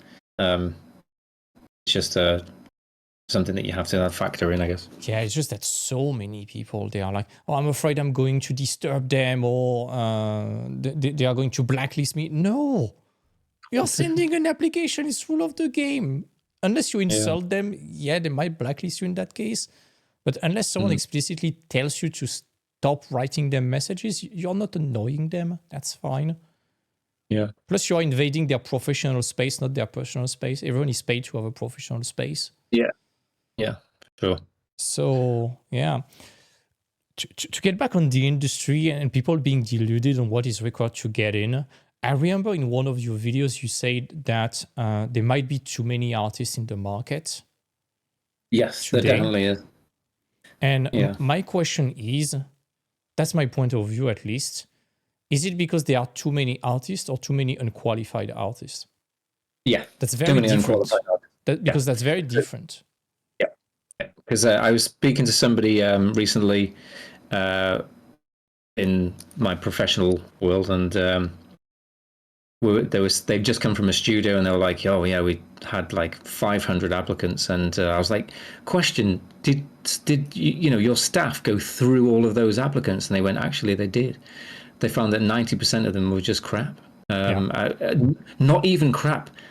Worse than crap. They weren't even artists. Some of them. They were just throwing out applications and hoping that." So the good news is, well, there's good and bad news, and I don't know if it cancels itself out, because the good news is that in those hundreds of applications, if you think, I'm all right, actually, I think, objectively, you have to be able to figure out that I'm quite good at being objective about these things. I know where I am on the line. If you think I'm actually all right and I stand a chance here, then you're probably in the top 10%, right? But will they see you, or will you get lost? Is the question. That's the question. Yeah. My take on that is, we've been talking about wrong expectation, people making flashy pictures only and not really understanding what the job requires. Yeah. And the numbers you said, it's exactly what I've heard. Some people say 95%, some people go up to 98%. Wow. Even me, when I was hiring a few years ago in a mini startup, it was a startup, nobody knew about us. Startup doesn't exist anymore. When we did an artist's job post, we were receiving 75 applications per day. We're being nobodies. And probably out of the 75 to 80 a day, there was maybe one that was taken into an interview. It's Wow, just an that's interview. crazy. It's not even a hire. It's just an interview. And it shows how clueless people are. Of course, there are some applications you don't even know if they read the application because they are not artists, they are graphic designer or whatever. You're going to have some failed experiment, but it shows how clueless people are. So I'm always like, okay, let's put ourselves in the head of the recruiter. Mm. It's Friday afternoon. It's 2 p.m. You're dreaming about the weekend you're going to have with your family at the mountain resort, at the lake, or at the beach, Yeah. depending on what you fancy. Suddenly, you hear a Slack notification. If you are very unlucky, a Skype notification or Microsoft Teams, even worse. It's the HR Yeah. telling you, hey, here is 157 applications that we received this week. Can you please review them before leaving? Yeah. You have 3 hours left. What do you do? Yeah. Most What do you? artists, you're going to open the stuff. The first picture you see, if it's not good enough, you close it. Yeah, it's going to be bam, bam, There's bam, no bam. point. Sometimes you see a picture, you have seen enough, you know it's not good enough. So Maybe the process would change where they say, in order to apply for this job, please send us your best piece of art, and and they have like a system where you just see one piece, and they just go no, no, no, no. You know what I mean? They have to like completely change the process. that's the importance already of the first picture you have in your portfolio, I think. It needs to blow them away and probably be extremely relevant to what they do. Well, the only thing is it's chronological, isn't it? If it's on ArtStation anyway. But then again, usually your most recent stuff is going to be your best stuff. Maybe you can, that's what I say to the student at least. It's like rather than sending your ArtStation profile, make an album that is called portfolio and another one called old work, and you curate your work to what is relevant. Yeah. This way they don't have You can to send them a sort through 10 years worth of artwork. And Yeah. also maybe you can just send one post that has all your work that you put in the order that you want. This way you are, again, back to what we said, in control. You're controlling the user experience. You're controlling which pieces they see in which order, rather than hoping that they navigate successfully through your work. Sure, yeah. Unless you think that your portfolio is just, it's got like, I don't know, 15 images and they're all pretty good. And then they can see it in, if they like, because on ArtStation, you can pretty much gauge all the thumbnails. They're pretty big thumbnails. You could, if you're in a hurry, you could probably snapshot it and go, but if you had a specific for that job, say the job was doing medieval vehicles or something, and you're like, I have a post that has a cart and a cart and a horse and a thing. You could just send them straight to that, and that would cut through. Yeah. If possible. I would personally not even trust the thumbnails, because sometimes you post a project with sketches and process and you rarely use it as the thumbnail. So that's an extra risk. That's why I think, again, that's just what I give to the students. It's not the be all end all, but that's the way I think is optimal. Is one link, they open it, they just have to scroll, no click to enlarge, no extra step, no choice. And this way you really control what they see in which order. You can alternate between the big picture and they'll show your process. So they have a big high, like a visual adrenaline high with a flashy picture that they can dive into your mind, then another big high, etc. And you can really, design the user experience, and potentially, because your work is curated, make sure certain objections they might have are being anticipated and answered to. Yeah. Okay, you have a flashy picture. Do you know to design? Yes. Next picture. There we go. Yeah. Okay, you know to design. Yeah. Do you know to do functionality? Yes, there is a call-out sheet breakdown of that mechanics that moves and a 17 step. Okay. Do you know to draw? Yes, that thing is hand-drawn, etc. And you, when you start putting yourself in the head of the recruiter, I think you can already anticipate the boxes they want to tick, and also the boxes that could be a deal breaker. And even before that, I don't know, it depends on the format of the application. If you had to, say, send an email, it's not usually that you just get an email address. But if you did, email needs to be really concise. And I'm quite good at this. Like, I've helped my wife loads in various job applications that she's done and stuff like that. And resumes, I'm quite good at resumes. I'm like, no, get rid of that, just strip it all out. just go straight to the point. Here's what I can do. Now, if you're starting out in the industry, it's kind of difficult because you have to sell yourself.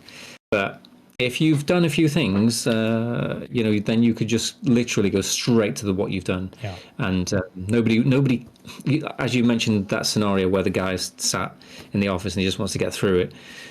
He doesn't care about how passionate you are about art, because everybody's bloody passionate about art. Otherwise, you wouldn't be an artist. So just say like, here's what I've done. Bam, bam, bam. Here's my credentials, and keep it super short so that they can just see it and go click, rather than, oh no, I've got to read through all of this stuff, and then I went to school and then I did this, and Nobody cares. yeah, They are most likely not going to check the CV before the portfolio. sure, yeah, Generally, at least when I was hiring and I ask other recruiters and art directors doing hiring, it's like, I don't look at the CV. I'm just searching for the blue link and click on it. If it's not good enough and not even read it, why bother? I know, that's it. People really need to understand that people they want the meat. It's like I don't know. It's like somebody's hungry and you've got a plate full of, I don't know, all kinds of decorative stuff, and then the meat's there. Somebody's going to throw away everything and just go straight to the meat. That's kind of what it is when you're applying, straight to the point. Yeah, totally. And for the emails, as you said, a good email is just one that gets the person to click on your portfolio. Yeah, that's it. So if you are starting, you just in the hook or the headline of the first paragraph, you say who you are. You make it personal to the studio to make them realize that it's not a copy pasted piece of shit. You try to sell yourself with just proving that you understand the job. Here is my portfolio. If you're interested, let's talk. That's it. Yeah. You don't need to overcomplicate it. You don't have to write a slab of text. You don't have to talk about your life and your origin Batman story. You just have to be straight to the point. And it's really, again, imagine if you are receiving a massive slab of text. It's like, too long, didn't read it. Yeah. Very important. Yeah. That part is crazy because so many artists, I think as artists, we tend to overcomplicate things way too much for our own good. And the later, we tend to make it so complex. Like, what are they going to think about? Are they going to judge me? Oh my God, are they going to blacklist me? No, send that email. That's fine. They are not going to even remember about you by the end of the day. I don't know if many people have had experience of communicating with people from the film industry, but they've got it down. Like if ever you get somebody hitting you up from the film industry, they're like, "Hey Andy, I like your work. Just wondering what your availability is and your rates. Thanks." But like if ever you get one of those emails, "Hey, let me tell you about our studio," it goes on and on. Chances are they're not very professional and they want to pay you very little. Yeah, they are trying to sell you on the studio and it's not good. Yeah. When they make you feel that you are lucky to have been chosen, run. Run. Yeah. It's not good. Yeah. All right. Let's talk about AI, the big monster. Changing subject. We are very high and now let's talk about the big meat. Yes. You want to start? Well, okay. So every time I think it's a roller coaster. Every time I think, we've got you here, AI, can't get away with this, can you? Somebody says, oh, they just did. It's like, So it just keeps doing all the things that you think it can't. But the one area that it's not great at is functional design and stuff like that, and storytelling. And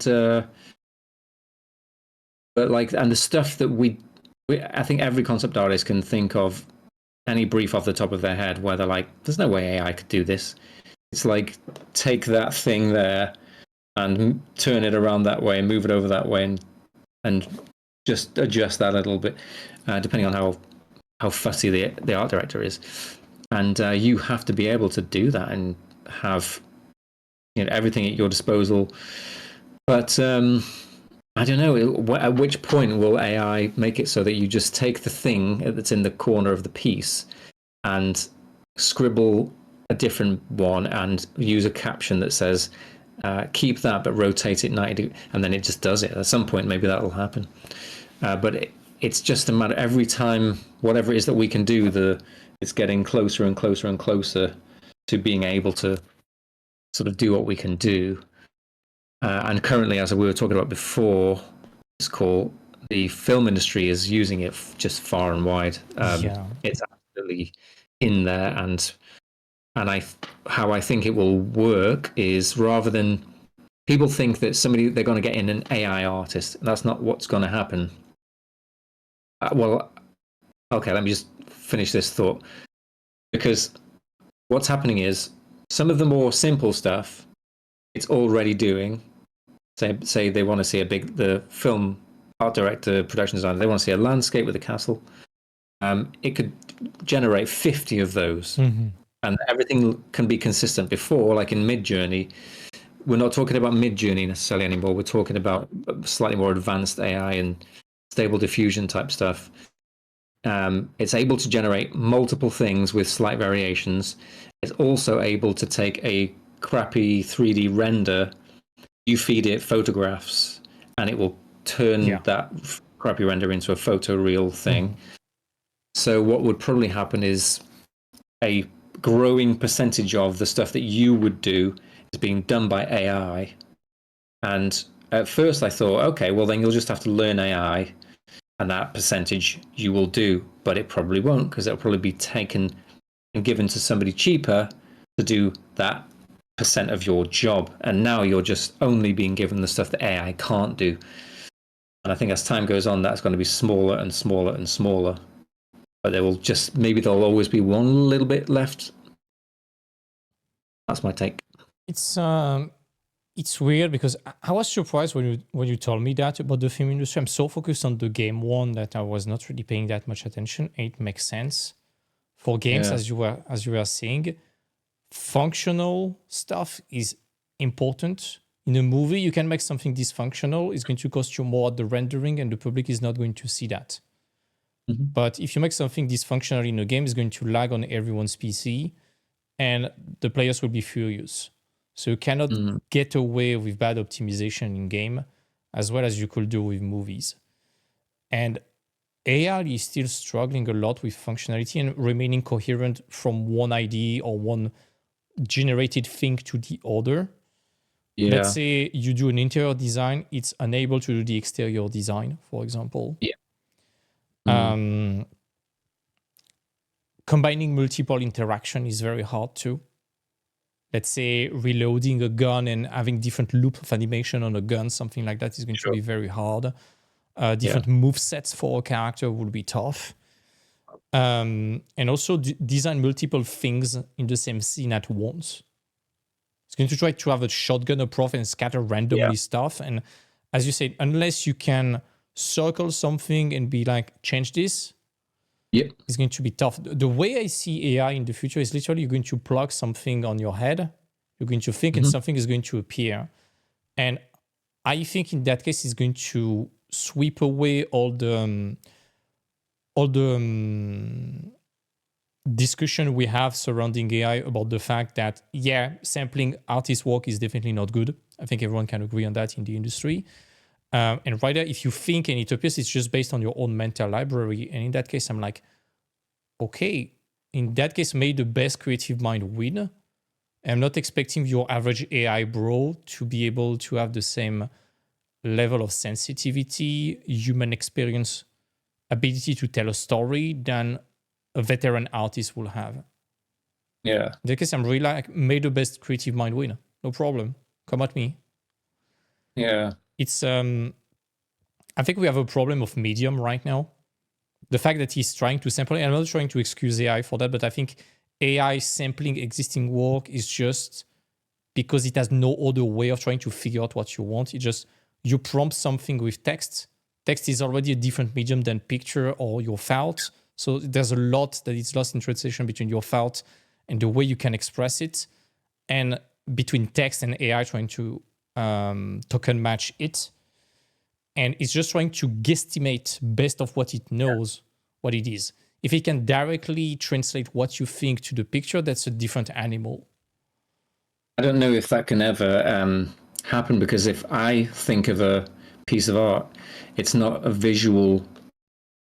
I don't see like a finished painting in my head. I feel abstract impressions of something will probably be there. And even then, if I'm making art and then I go, yeah, a character could probably go there. As much as I try, until that character's in there, and I put it in, I'll find that I'll then go, oh, this doesn't even work. It looked good in here though. Yeah.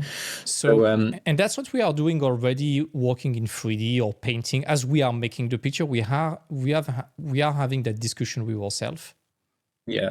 And it's a process. The way I see it, if we have that kind of things we plug, like the patches we plug to our head, it's just that it's going to manifest in front of us, and we're going to be able to have that discussion and, okay, let's figure out the layout of the room. Once it's done, let's zoom on that table and display the different props on it to tell a specific story. And you're going to be able to isolate exactly as we do currently. It's just by thinking. In that case, yeah. I'm really like, it's just about developing that methodology of being able to ask yourself the right question. So it's going to be interesting. But also, my way on AI, it's weird. Of course, on one side, it's impressive. And I'm more worried about AI in realms outside of art. It's not to ignore the concerns about that. The concerns are legitimate in my opinion, but Sora AI, I was like, oh my God, it's going to be a fake news factory, which it is already. It's going to be harder and harder for people to discern what it's real and what it's not. You look at grandparents already. You show them an AI picture of a cat cooking pastas. They're like, oh my God, that cat is really cooking. That's amazing. Yeah. So yeah, we won't be able to tell the difference. That's the worst thing, because you see an image or you're looking at whatever feed, and sometimes it can be subtle, and we're already doing it now. We're going, what, is that real? Yeah. I think we all got someone who tells us, hey, this is AI generated, and we tend to be like, thanks for the compliment. Thank you. Yeah. I haven't had my accusation of using AI yet, but kind of sulking because nobody's done that. Yeah. It's also about the fact of the way I see AI right now, at least right now, is similar to Industrial Revolution, but for picture making. At least when we just look at the picture generating stuff. And Industrial Revolution did not really kill the artisans. When you want to buy something, regardless of what it is, let's pick a table. You can go to IKEA, buy the industrial IKEA stuff. It's functional. It's more or less beautiful depending on your taste. But there will always be people that are buying a table carved by hand in walnut by a grandpa in Italy. Yeah. You do not really buy it for the same reason as the IKEA table, I think. Yeah, I guess it depends. Like if you look at photography, would you say that photography died when digital photography came about? And you could say no, because then you just have digital photographers. But I would wager that many photographers lost their jobs because it became ubiquitous and everybody was doing it, and it was no longer specialized.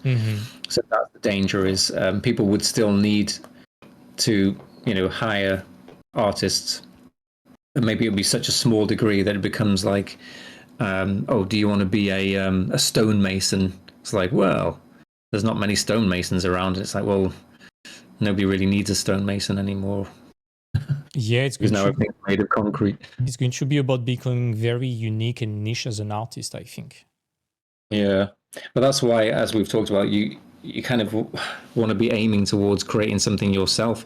And who knows, maybe the AI will come along and make it so that you can create, I don't know if it's going to be able to work, but create a living world of feature length or something along those lines, animation. And maybe then it would create jobs because you'd have an idea, you'd put it out into some.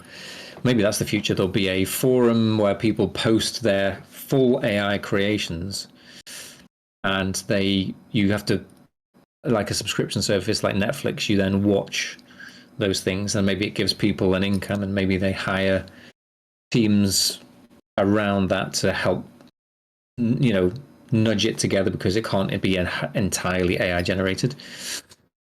So maybe it could, in that way, create a new explosion of work because everybody becomes their own studio, then their own 1 or 2 or 3 people animation studio or something. It's funny. I got that reflection with the students recently.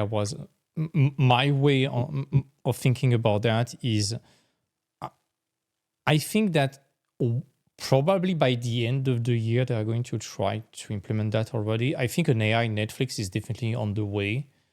It's probably going to be yourself prompting to the machine. Okay, I want Dragon Ball Z character fighting with Harry Potter characters in the style of Studio Ghibli.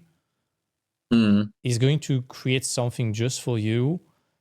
And let's fast forward in a few years in the future when they will be able to monitor what you feel and to monitor your sensitivity. They're going to be able to anticipate what works with you, to give you exactly the kind of emotions you want, or build the next thing for you. It's very Matrix-like.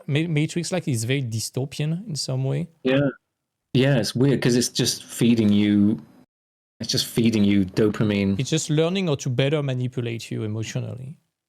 Yeah, and it doesn't have to read into your emotions. It could just read your algorithm as to, same way that whatever you click like on, something happens, something is shown to you, this reaction happens, pattern being established, and then they know they want to make you laugh, they can do this or that or that or that, and they build your preference. They build your preference profile out of that, just like the algorithm of Facebook or TikTok is doing. Yeah, but who knows? I think we could speculate all over the place as to where it will end. I feel like we have to think about what the next few years is going to look like. And I've made a few videos where I've speculated that we've only got about 5 years left or something like that, and I don't know if I still stand by that. But then the reliance on jobs, it's never really entirely wise to do that, because you can either have AI come along or you could have job losses and cuts. And the games industry, currently the film industry is coming back it's looking a bit more healthy and a bit more robust. But I don't know, from your experience, it'd be interesting to hear. You mentioned that there are still a lot of jobs out there, but and is it coming back? But like Ubisoft is dying, and it's almost killing itself on purpose. For other studios that are making stupid mistakes, and I watch a lot of commentary videos on YouTube of people observing these mistakes. There's a lot of people critiquing the studios. I've got some very sensible critiques, and it does appear that it's a Western studio thing. A lot of studios in China and Japan are doing okay. You look all the hits from that year, it's not from Western studios, most of them. All the big hits in games and movies from 2024, it was not from Western studios. There's a weird formula that's going around. They're trying to chase money. They're trying to make games that please everybody rather than just focusing on a niche and giving them what they want. They're trying to focus on anything that Fortnite's doing, which is just so annoying, because for me, I've never played Fortnite, but just the general genre and style is the least favorite thing for me. And yet, so many times in my career, somebody's hit me up and said, "Hey, we're working on this game. It's kind of like Fortnite." So many times. And I've been like, what part of my portfolio looks like Fortnite? You know what I mean? To the point where I even got an email once from the Fortnite team saying, "We'd like your work. Would you be interested in a job?" And I was like, I literally replied saying, "Is this a joke?" because I thought somebody was trying to prank me because there is Whoa. nothing. There is nothing Fortnite about my. I said, could you please confirm that you're not just reaching out from HR and that the actual art team has said that they want my work? And they went, yep, yep, yep. And I was like, I don't Interesting. believe it. I don't believe it. There's no Fortnite. You've seen my portfolio. Damn, I would have gotten in an interview just in case. You never know. Maybe they are working on a super realistic game or something like that. No, I tried to check. It was definitely working on Fortnite because I said, could you give me an idea of what it was? Fortnite key art with Fortnite characters, where they wanted me to like create the characters as well, and it was mainly character focused, interactive, Interesting. character. Nothing like that in my portfolio. So anyway, that's a bit of a side tangent, but the Fortnite thing has been such a strong vein that the studios cannot let it go. And everything has to be multiplayer because they assume that nobody wants to play single player anymore. And I mean, strangely enough, most of the successful games have been co-op at best, solo for yeah, a lot of them. yeah, If you look at Helldivers, it's just a co-op game. It's not like massively online, things like that. You look at Warframe, is probably one of the only game as a service that is making a tremendous amount of money. yeah, Palworld, solo game. Elden Ring DLC, solo game. Wukong, solo game. Stellar Blade, yeah. solo game. What else? We got so many. I don't have all the others, but you see Yeah. my point. And Baldur's Gate, of course, solo game. There's a public for that, and it's weird because so many studios, they are just copying each other that eventually every game looks the same. Like we Mm, need a game as a service, it needs to be open world, you need to collect a fuck ton of things that are useless. You need a season yeah, pass, you need this, that. And eventually players are just like, hey, we don't have the money to pay 17 subscriptions per year. yeah. I'm just That's going it. to pay for one or two and hop from one to the other. Just are you watching Video Game Donkey, by the way? No. I'm going to send you the video. He was talking about the next trends and all the game trailers that have been announced for 2025, 2026. There is at least 15 to 20 games with female samurai with swords. Oh my god. He was saying something like, men with guns walk away, so female with swords run. And it was so funny to see all the trailers looking like clones of clones of clones of clones, following the hype probably after Wukong and Ghost of Tsushima and all of that. And Gosh. everyone would be so fed up with Japan and Asia by the end of the year. I don't know whether it's controversial or not, but I saw Asmongold just say something like, just stop making video games or not stop, but like make some games which don't have female protagonists, because it's just become this trope now. Like, Just because there's a bad precedent that has been set, and every time someone sees a trailer with anything akin to diversity enforcement or something like that, they are like, oh, is it going to be one of those games that also yeah, flopped? And it, again, that's pattern recognition, and yeah, there are only very few exceptions that escape that pattern overall. Probably Baldur's Gate, yeah. who is extremely open to a lot of stuff, and nobody complained about that. Yeah, there was a certain precedent in the birth of video games and the success of video games that were perhaps not very PC politically correct, and so it's just weird because they were just all these established tropes. Like if the female protagonist, if there was a female protagonist, then she was usually attractive, and of course that then becomes sexist, and then if there's just male protagonist after male protagonist, that becomes sexist, and yet the weird thing is that stuff was selling, and the audience of predominantly young, guys playing these games was quite happy with that, and that was feeding in, into the industry, and then things changed, and they tried to subvert and change the norm, and no matter what they did, people were like, no, we just don't like Yeah, the that. public And did not respond to that, and I think um, it's a slow-paced subject, so let's be careful, of course. I know. I'm fully aware. No, that's fine. It's a very tricky subject, but when you look, for example, at let's pick Concord. I was about to use an expression that I will not use because I will be crucified and clipped by Asmongold if I say that. But let's talk about the biggest example with Concord. It's just that characters that are, let's say, not very charismatic, the public did not really resonated with that, and it felt disgenuine and fake, and the public just did not respond to that. And I think the devs of Concord probably overestimated by a very significant margin the amount of potential players that will resonate with that and be okay with it. On the other hand, you pick Stellar Blade, you pick Nier Automata, you pick Bayonetta, just to go with the very cliche, or even Dante from Devil May Cry, or the Final Fantasy characters. Those have been hits.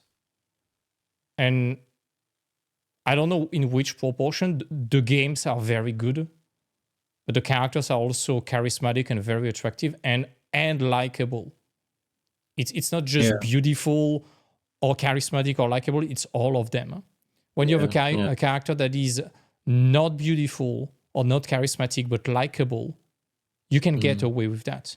You pick Geralt of Rivia, except Henry Cavill in the series. Geralt of Rivia is not the most likable, but he's charismatic. He's arguably beautiful depending on people's taste. You pick, I don't know. You pick, what's the name? The main character from The Last of Us, Joel. Yeah. Again, not very beautiful. He's beaten up, but very charismatic, very likable. Yeah. But then I guess. Then you pick like just the main character from Forspoken, for example. Arguably beautiful, not charismatic, not likable at all. Yeah. You pick the actress of Galadriel in the Rings of Power. Again, beautiful, but the character, the way it has been written, it's not charismatic and very unlikable. Yeah, I guess in short, there's been a lot of mistakes made in the games industry, and that's partly why there was the boom. Obviously, there was the COVID boom. Then coming down from that, then a lot of big mistakes happening in studios, and then closures with that. And then I don't know whether there was. I'm not quite sure how confident I am at understanding the finances of it, but like acquisitions, downsizing just for the sake of trying to probably make profit, and that kind of stuff. And it's all resulted in like a less and less jobs, but then loads of people getting into the digital art space, and that's sort of like hit this point where it's just crazy, and it's like a lot harder to just get work. That's just the end result.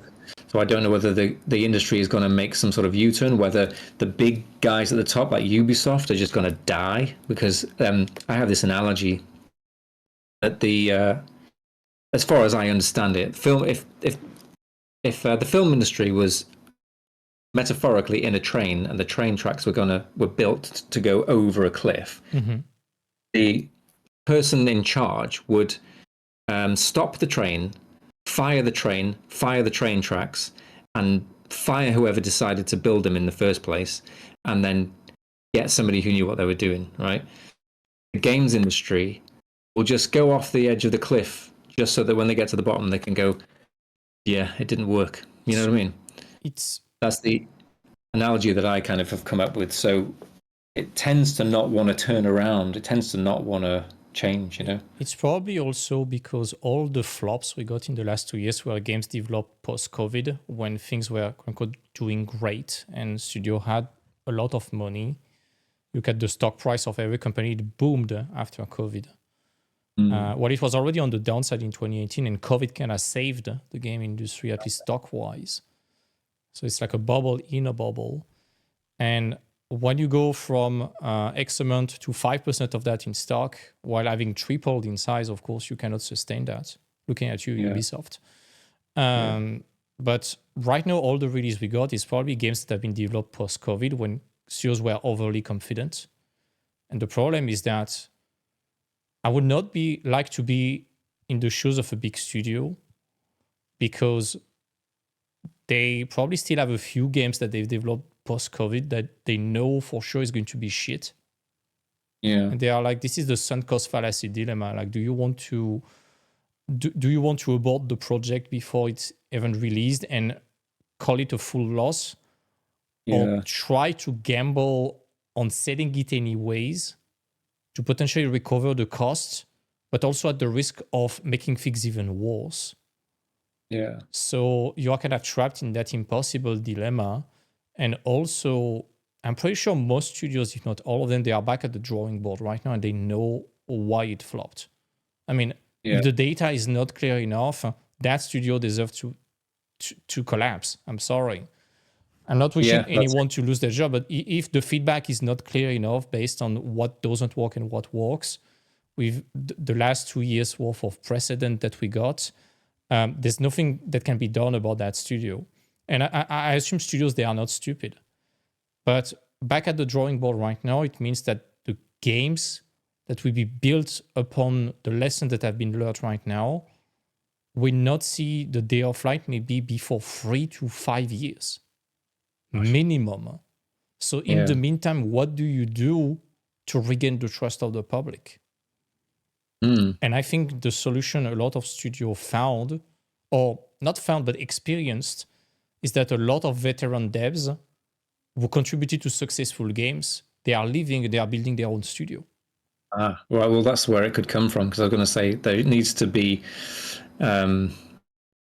something needs to emerge from the ashes of all that, and maybe it would be smaller studios, and maybe those smaller studios are built from the people who were frustrated in the bigger studios, and they know what works. And then maybe a new wave of jobs would come from that. That's the way I see it. That's what we have been seeing with like Moon Studio, who were former veterans from Blizzard.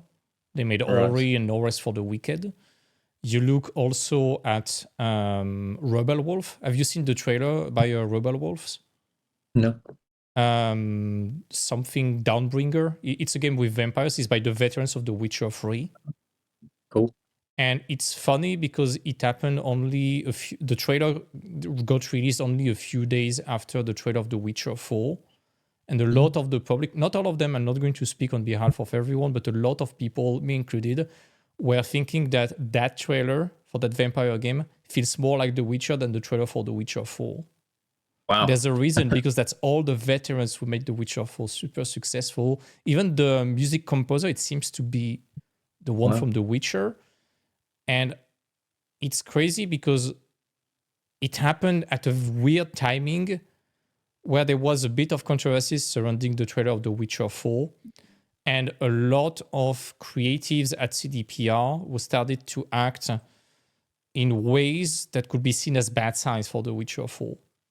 Yeah. So it's the proof that a lot of people, indeed, as you said, got frustrated, left, and carried on the spirit of those past successful games to a new studio.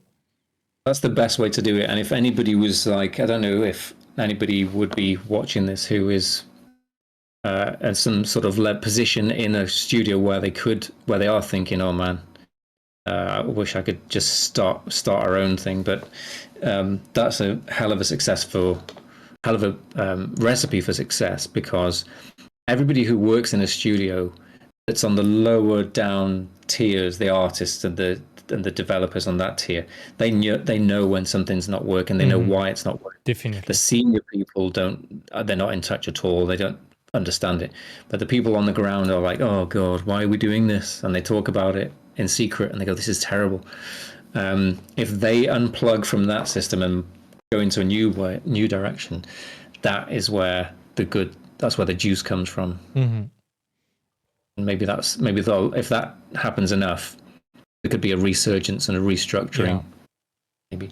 I think it's going to happen, and it keeps feeding on the leitmotif of that call, which is understanding what people want and delivering that to them. I know, that's it. Again, I think some studios are leading the charge. I'm thinking about From Software and Lion, and the way they are dealing it. On one side, you have CDPR, where like we don't give a fuck about the public. We are making stuff we like. Yeah. And people resonate with that, call it a niche or not. And Lion Studio, they are the opposite. It's like we make something we really like, but at the same time, we are extremely open to what you also guys want. Yeah. I mean, that's a good formula as well, is reaching out to the people who are your audience and saying, what do you think we should do? Because a lot of people, the gamers and the audience, they really know what they want. And it's untapped potential. That's why I don't really like... it's not that I don't really like, but I don't really understand why studios are being so hostile to big YouTubers. You are mentioning Asmongold, for example. Putting the controversies surrounding the character aside, I think is embodying a huge part of the gaming community's mind and psychology and expectations. Yeah. I tend, whenever I'm looking for a quote-unquote review regarding RPGs or anything related to RPG and medieval nerdy shit, I tend to trust Asmongold playing. I know I will roughly have the same opinion about the game. I think a lot of the public can identify into this guy or other people. It doesn't really matter. And again, we're not preaching about the controversies right there. And I don't understand why some studios are so hostile and trying to antagonize those people, because by antagonizing them, they are also antagonizing a huge, non-negligible part of their audience. Yeah. I've often said, like, there's a YouTuber that I watch called InSim. I don't think too many people know him because it's in the horror genre, and I like horror games. And he exclusively plays horror games. And he plays Phasmophobia a lot. And when he's talking about Phasmophobia, he knows it inside out. And he's in touch, of course, with the devs and that kind of thing. But it makes me think, man, if I was going to make a game, I'd just hire the guy. Yeah. He knows so much about the gameplay, and it would be the same with other YouTubers. If I was a studio, I'd like look at the top YouTubers that play that genre and just consult them, because they really know what, Yeah. That's gold. That's a gold mine of like feedback, Yeah, that's something I never understand. Have you seen the latest Doom trailer? No.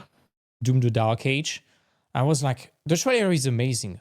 Why don't you give a demo of the game to the crazy ass speedrunners that are doing crazy moves to record the most cocaine fueled trailer ever, to show the max of the gameplay?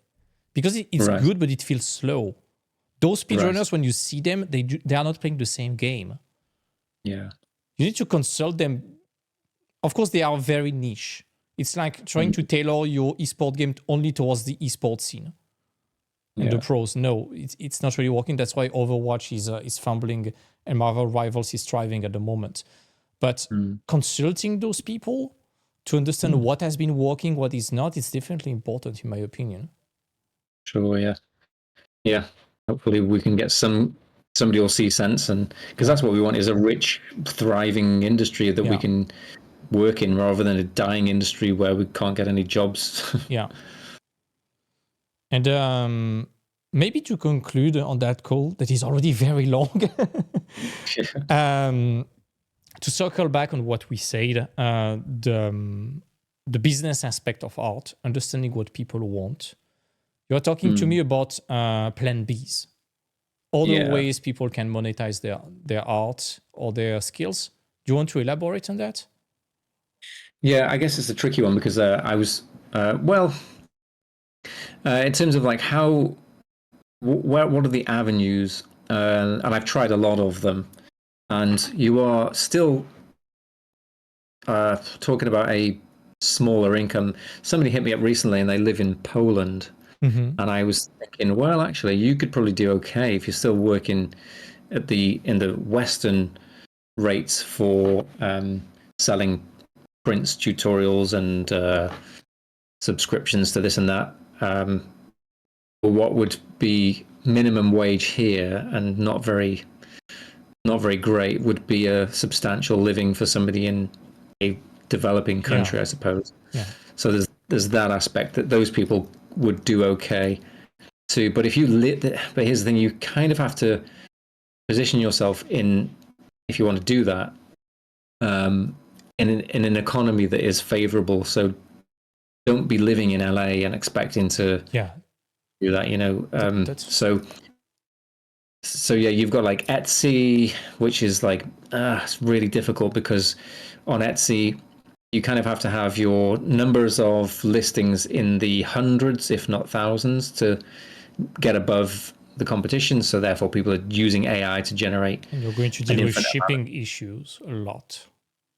Well, not necessarily, because you can use a print on demand, which is what I do with mine. So that completely negates the issues with shipping. Okay.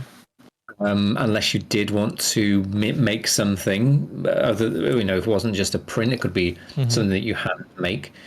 But you need to learn business sense. One of the things that I learned from Alex Hormozy was it's way harder. You think it's the opposite, to sell a lot of something cheaply, $5 a product. If you want to sustain yourself, you do the math. So your goal is to earn 100 grand a year, and you break that down into sales and how many sales you have to make. It's probably like 100 things per day.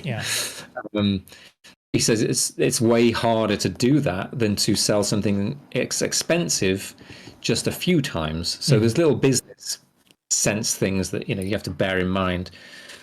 So I've actually got I've had a few Etsy stores over the time. Like, me and my wife tried to create a brand, but we had to put it down to do our full-time jobs. But we were selling cool jewelry with skulls on it and stuff, and I really put 100% into the branding and the photography and put it on Etsy. And because you can only sell so many bracelets or have so many different kinds, it was only about 12 to 14 listings, and we've made about, I don't know, no more than about 20 sales in the entire lifetime of that brand. So there's Etsy stuff. You've got commissions in between that, which can be okay. You can make sometimes a lot of money depending on your niche. Yeah, I guess so. But usually people who are paying private commissions, they've got no more than like 500 for if they're really paying out of pocket, or maybe $1,000 if they are a musician and they want an album cover and they want to invest in themselves. So, and I don't know how you're supposed to make the thousands unless a studio comes to you or something like that. Being very niche, I can speak about that for a second. For example, it's been since 2020, I've been doing a lot of cartography for D&D. Like D&D campaigns.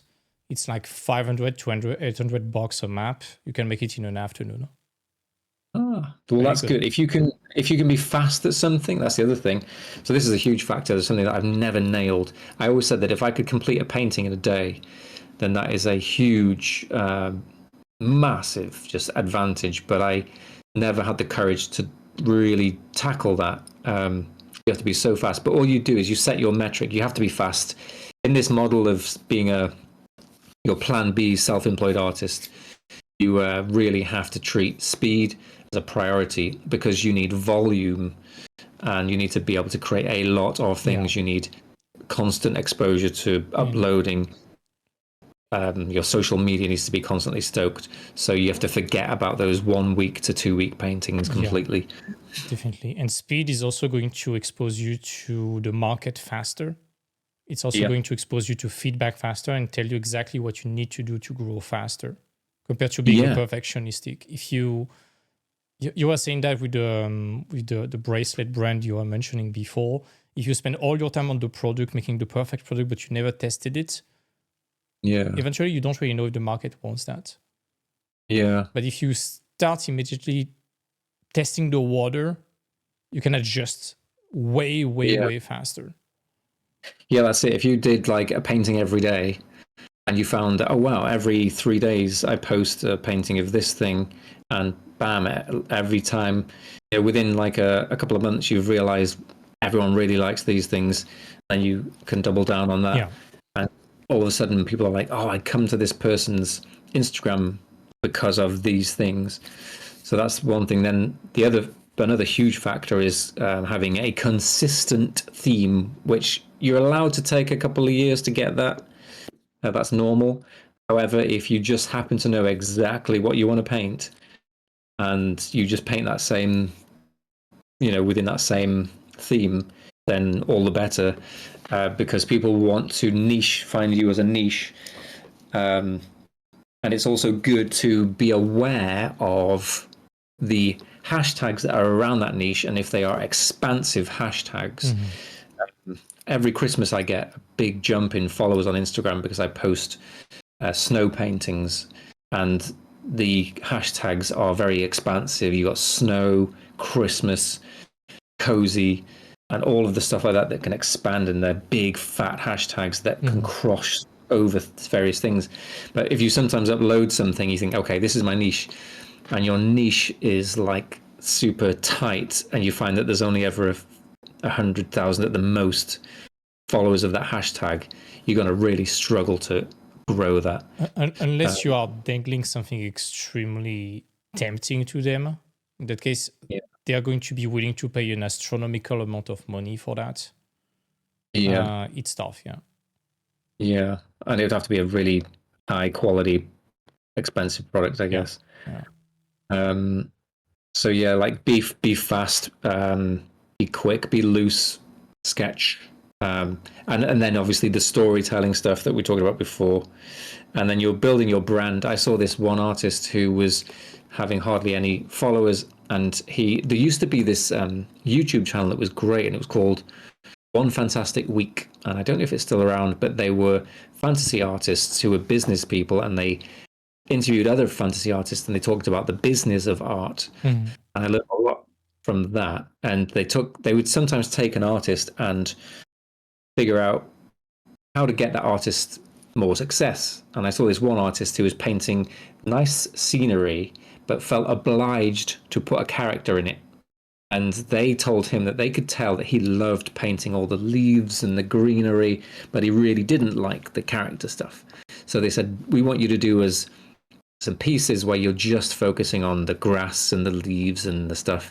And he loved doing it, and they loved seeing it. And his Instagram just went stratospheric after that, because people were like, I come to you for the grass and the leaves. That's and the grass artist, exactly. Yeah.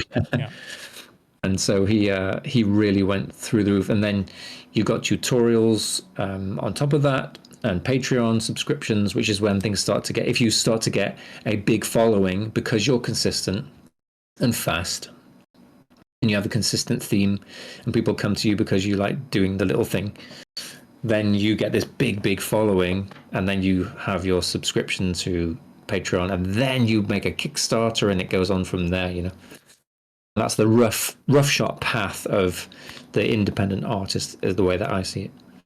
Yeah. I like the streams of digital product personally. I really like that idea of selling relevant tutorial, not garbage one. I wholeheartedly agree with the idea that it's better to sell one expensive stuff than 1,000 of small piece of shit. And also, when it's expensive, people take it more seriously generally. Yeah. So I'm all for premium education overall, like great tutorial, not $5 tutorial, like a $100 mega course, something like that. That is really addressing something niche, something you need. You cannot. Here is how to make your new Last of Us fan art. Yeah, that thing is useless, virtually useless. Also building asset packs, very good. Yeah. Plugins, if you know to code, or if you have a friend who knows how to code. I'm in touch with a few plugin creators right now. They are like, hey, we would love to hear feedback from your students regarding what we can improve. That's definitely business opportunities right there. Yeah, for sure. There's loads of stuff that I think, oh man, I wish that this was a plugin.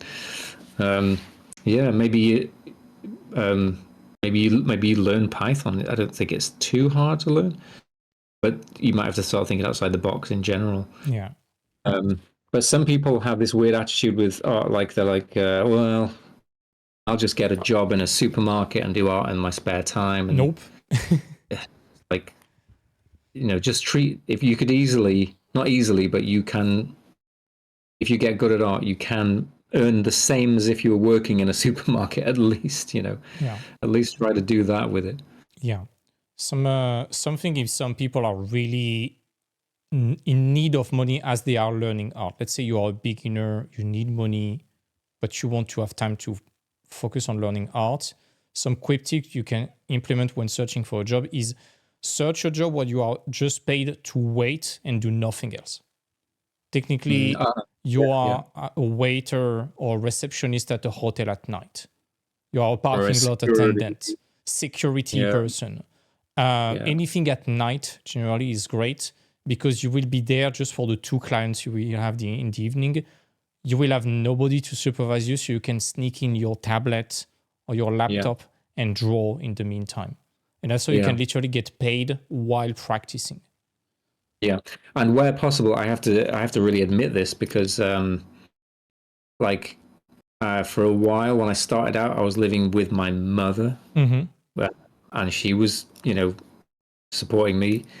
Then my wife was like supporting me, so I have to admit that like if I'd have just tried this using conventional means without any support, I wouldn't have been able to do it.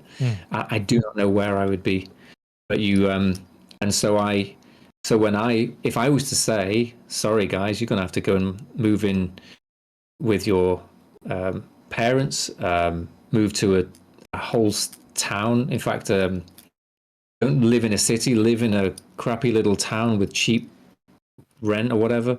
I can say that because I had to do that myself. You just cut right down on your costs, and some artists do that.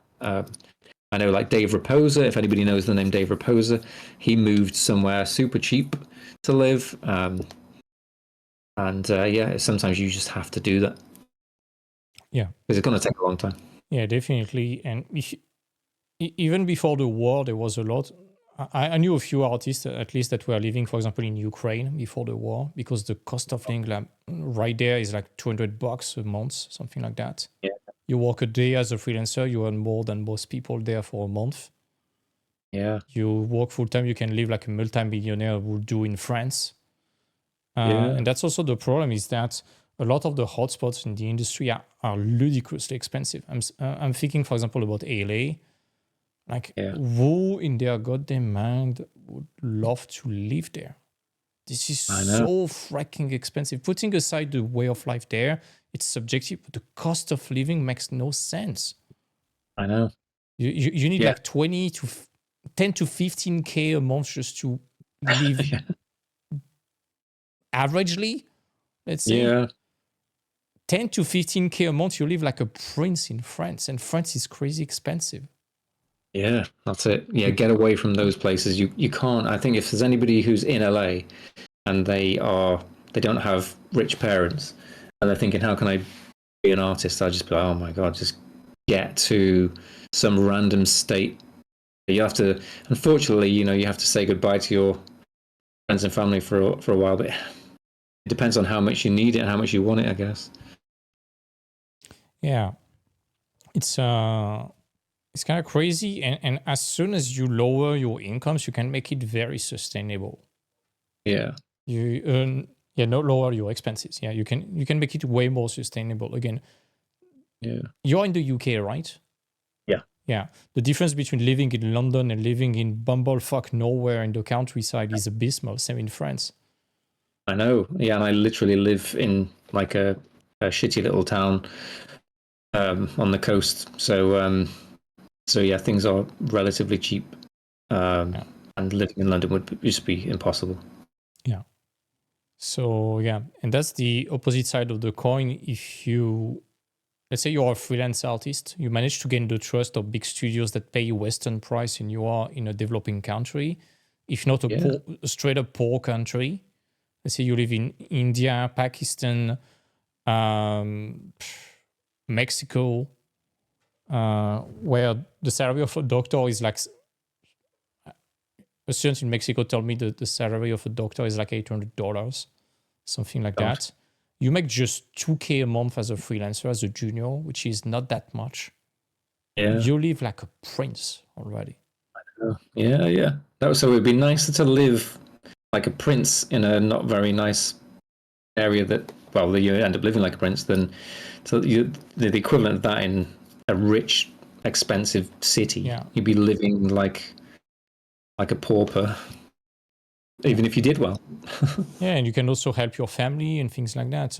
Look at Leo Arrow working for One Pixel Brush. Yeah. He gets to get his entire family to live thanks to him, and that's fantastic. Yeah, for sure. So yeah, that's also the great part of the job. If you are for anyone feeling stuck in a little country, at the moment you break into the industry, you gain the trust of studios to trust you from abroad. The whole paradigm is inverted now. Yeah, that's great. That's a great conclusion, I guess. Yeah, indeed. Cool. Where can we find you on social media? Well, yeah, I'm on Instagram. I don't post too much on there. Like I say, it's hard to get the time to post on there. And YouTube. Yeah, and I think that's about it, really. Obviously ArtStation. But if you just look up Andy Walsh Art, you'll find all of those. I'm pretty sure it's fairly easy to find with that. I will tag all of that in the description. One last question that I'm asking everyone. Is there anyone you would recommend for a future podcast? Future podcast? Gosh. All the big names, I don't know. Try and get Craig Mullins on. I think because artists are usually open to, helping out other people if they've got time. So aim high. Because the thing is, I don't even know these days. I'm losing touch with who's still relevant. In my day, it was Mache, and I've not really heard him do anything for a while. He's been busy with his NFT and animated series, I think.